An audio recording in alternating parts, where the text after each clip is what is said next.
안녕하세요. 내 사주 내가 보는 공부를 하는 곳 시민의 명리 학당입니다. 오늘은 사주의 격국 중 팔정격의 첫 번째로 정관격을 공부하겠습니다. 정관은 나를 극하는 십신으로 나를 적당히 통제하는 길신이지만 내가 감당할 힘을 가질 것을 바탕으로 합니다.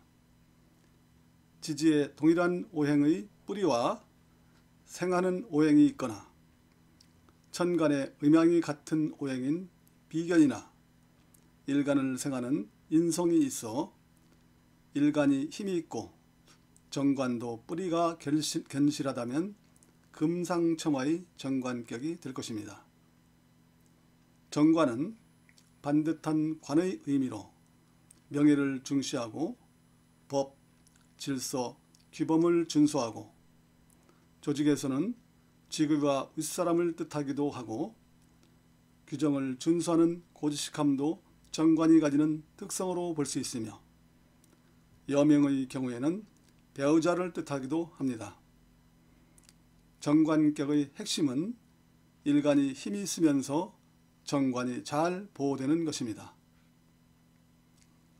정관격의 기륭의 조건과 희귀, 행운을 살펴보도록 하겠습니다.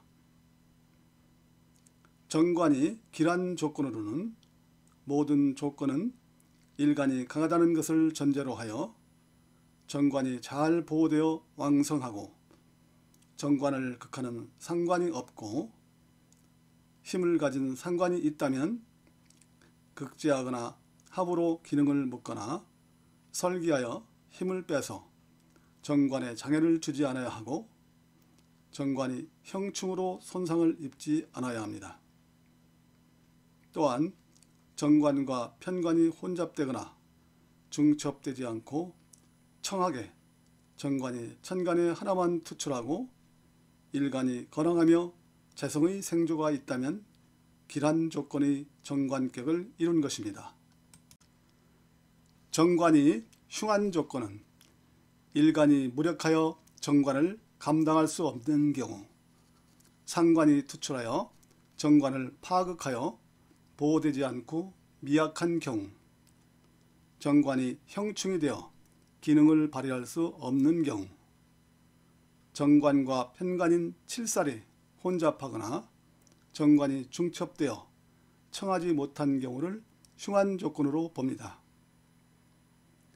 길흉의 판단은 단순히 글자를 읽는 것이 아니라 형세를 읽어 판단하는 것으로 태거한 기운을 억제하고 불급한 기운을 부양하는 기능이라면 흉신도 길신으로 쓸 수 있습니다.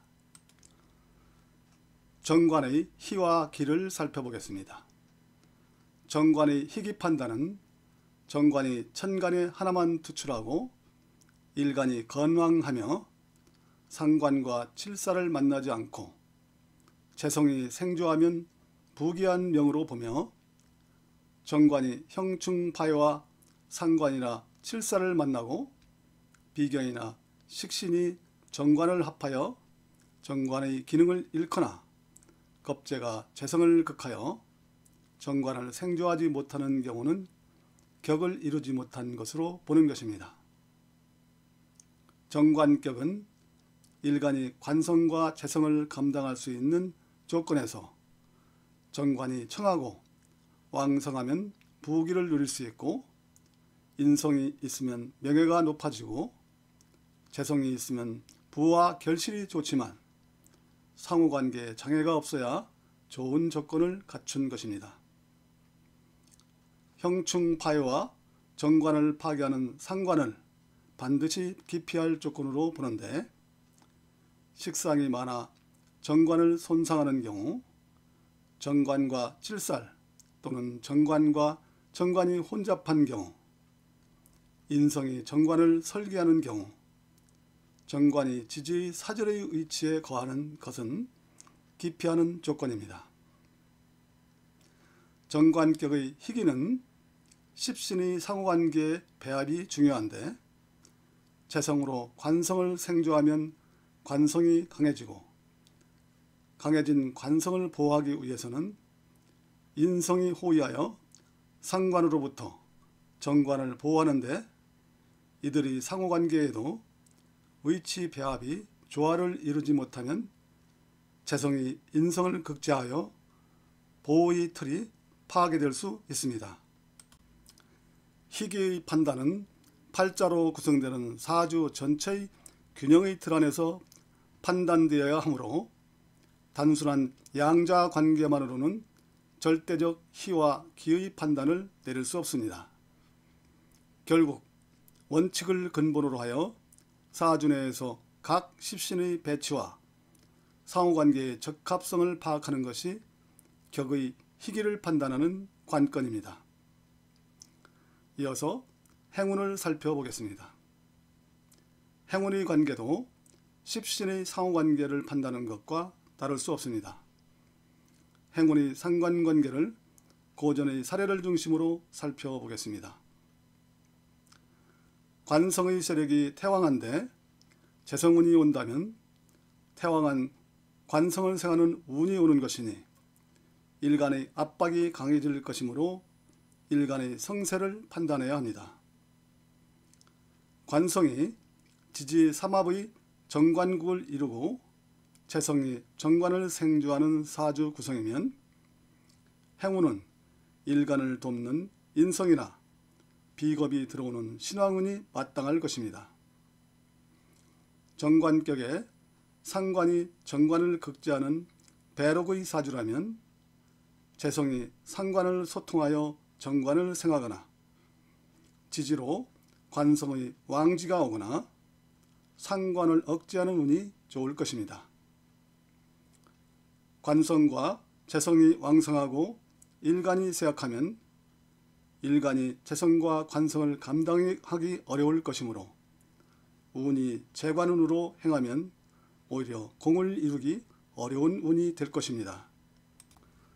정관격이 인성운으로 행하면 관이 인증을 받은 운으로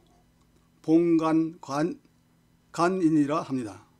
이때 일간이 신약한데 인성이 약하면 인성을 도와야 하고 일간이 신왕한데 관성이 약하면 관성을 도와야 합니다.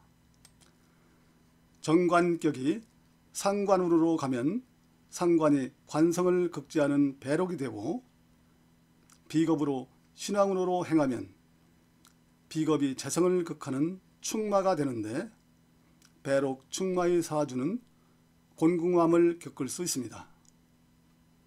사주에 관성이 가득하고 일간이 쇠약하면 그것에 저항하거나 억제하는 운보다는 명을 관성에 맡겨 관성을 따르는 종관격이 합당할 것입니다.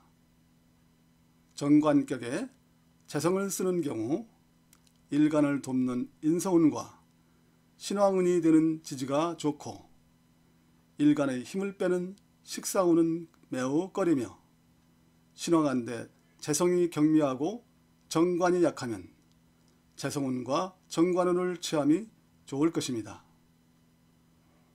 정관격에 정관을 극하는 상관이 투출하고 인성을 쓰는 경우 재성을 보면 흉한데 이는 재성이 인성을 억제하고 상관을 보호하기 때문입니다.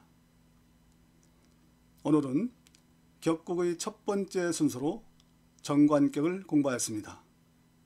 격국의 틀에 맞춰 복잡하게 연결되는 명을 추론한 것에 한계는 있지만 격국론이 명을 추론하는 복잡성을 단순화하여 해석의 방향을 잡고 십신의 상호관계를 익히는 데는 좋은 공부가 될 것입니다.